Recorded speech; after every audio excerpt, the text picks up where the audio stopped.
شہر یروشلم روح زمین پر وہ واحد شہر ہے جسے تینوں مذہب کے لوگ یعنی یہودی، عیسائی اور مسلمان اسے عزت کی نگاہ سے دیکھتے ہیں اور اسے مقدس سرزمین تسلیم کرتے ہیں۔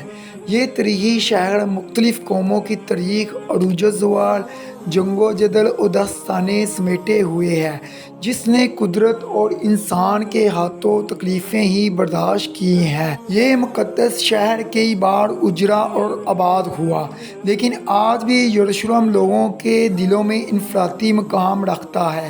شہر یروشلم اپنی جغرافیائی لوکیشن کے لحاظ سے بھی عجیب ترین شہر ہے۔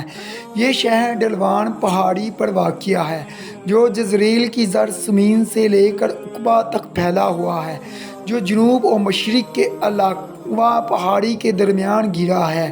ہسٹوریکل ریکارڈ یہ بتاتی ہے کہ یروشلم میں کبھی قحط نہیں پڑا۔ یروشلم وادیوں میں موجود دور دور تک چونا پتھر اور سنگ مرمر کی بنجر وادیاں ایک پرکشش اور قدرتی وادی کی شکل اختیار کرتی ہیں۔ یروشلم کے کئی نام ہیں۔ مختلف قوموں نے مختلف دور میں اسے الگ الگ نام سے نوازا ہے۔ اس کا سب سے پرانا نام جیبوس ہے۔ یہودی مذہب کے مطابق حضرت ابراہیم علیہ السلام نے اس شہر کو جیرا کہا تھا، اور بعد میں شالیم نامی بادشاہ نے 2000 سال قبل مسیح میں اس میں شیلم کا اضافہ کر دیا۔ اس طرح دو عبرانی نام یعنی جیرا اور شیلم کا مرکب یہ شہر یروشلم کہلایا۔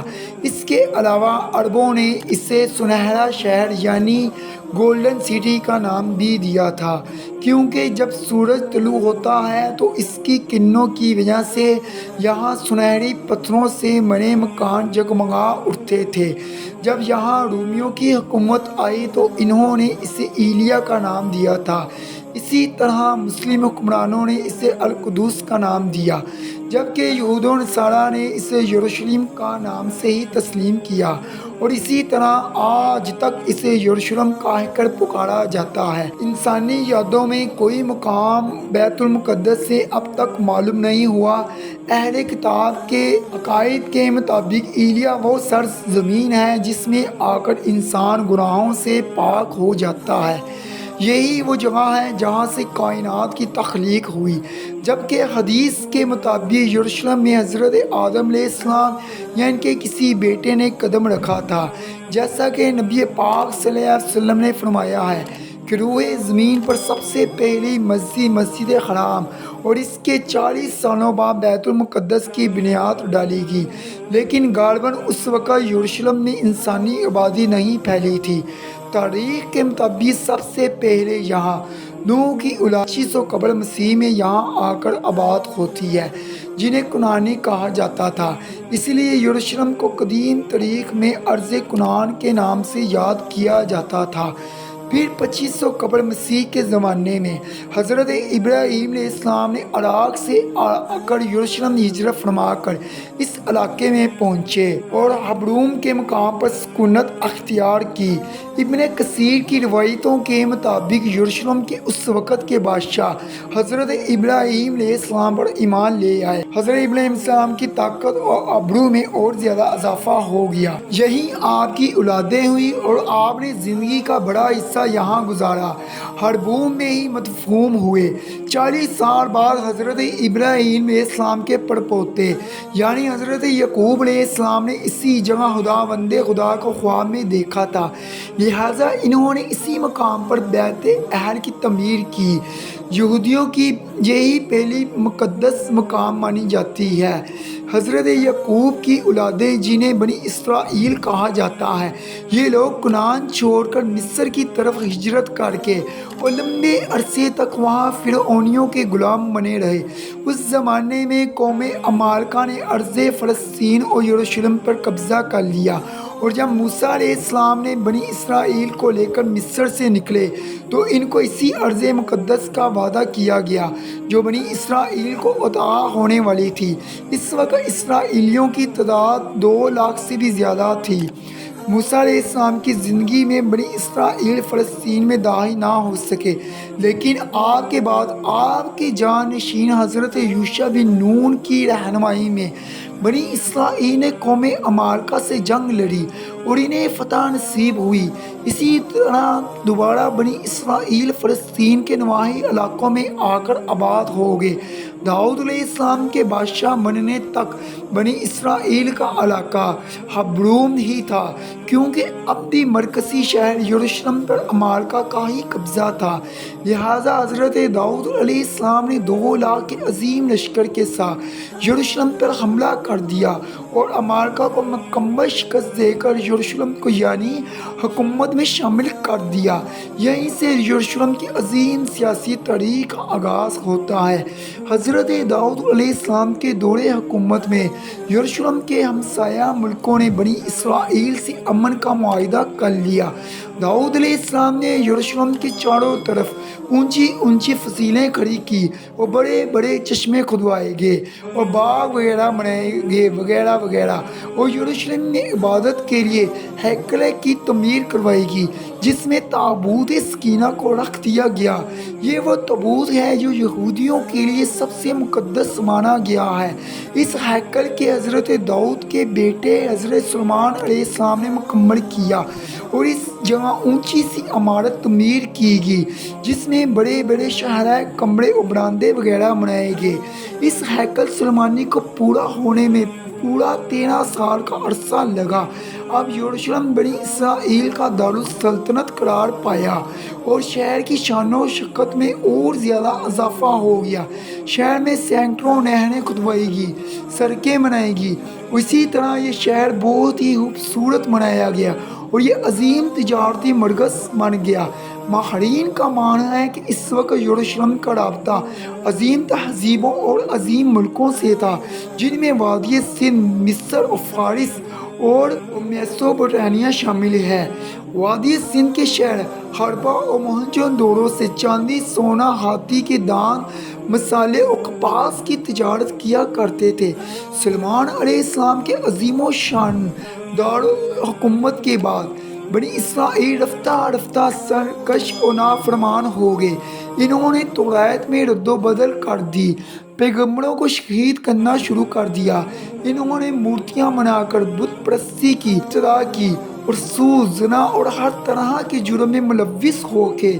لہٰذا ان نافرمانیوں کی وجہ سے بیرونی طاقتوں نے ان پر کئی بار حملے کیے اور 1000 سال کی اس طویل تاریخ میں تقریباً 17 بار یروشلم کئی بار اجڑا اور دوبارہ بنایا۔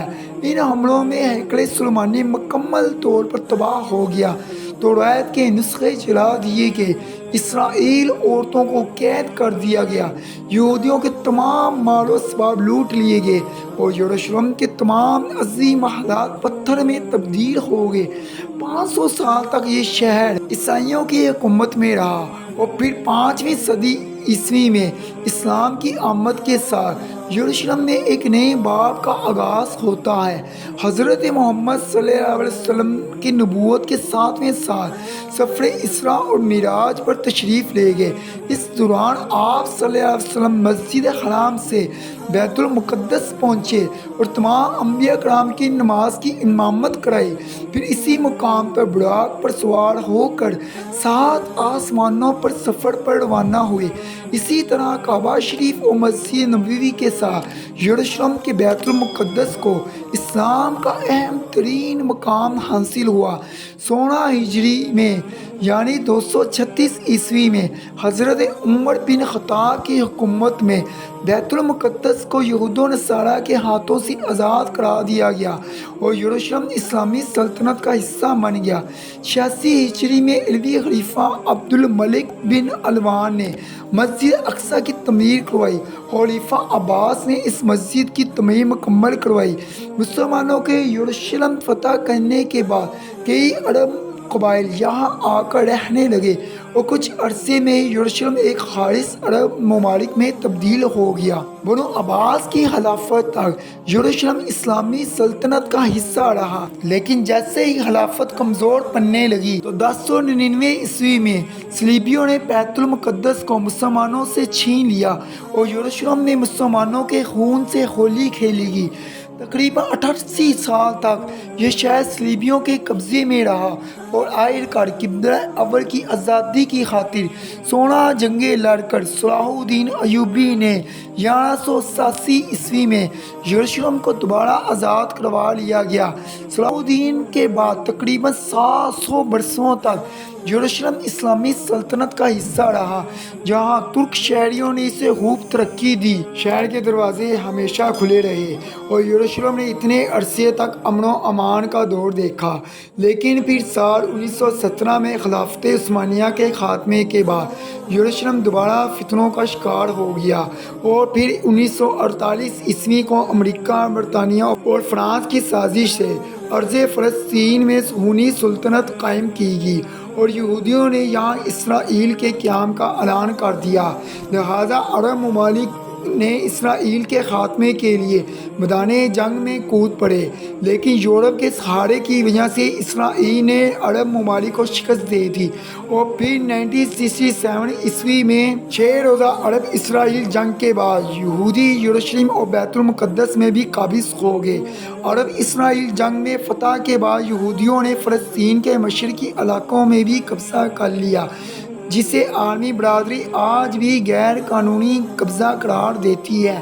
صرف یہی نہیں، وقت کے ساتھ اسرائیل فلسطین کے مختلف علاقوں پر قبضہ کرتا گیا، جو آج تک جاری ہے۔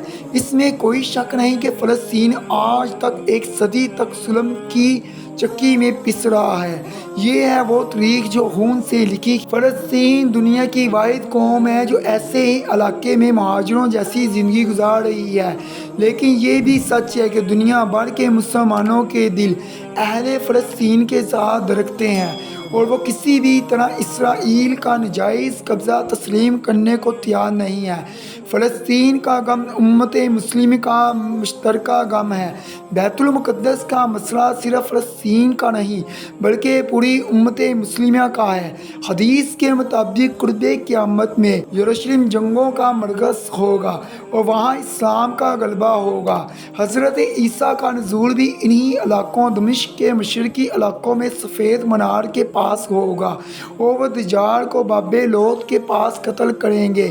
باب لوط فلسطین میں واقع ہے اور اسی طرح فتنہ یاجوج ماجوج کی ہلاکت بیت المقدس کے قریب جبل الخرم کے پاس ہوگی اور قیامت کے قریب ایسا وقت بھی آئے گا کہ ایک مومن جماعت کے ہاتھوں ایلا یعنی بیت المقدس میں اسلام کا جھنڈا نصب کر دیا جائے گا۔ ویڈیو اچھی لگی ہو لائک اور شیئر لازمی کر دیجیے گا۔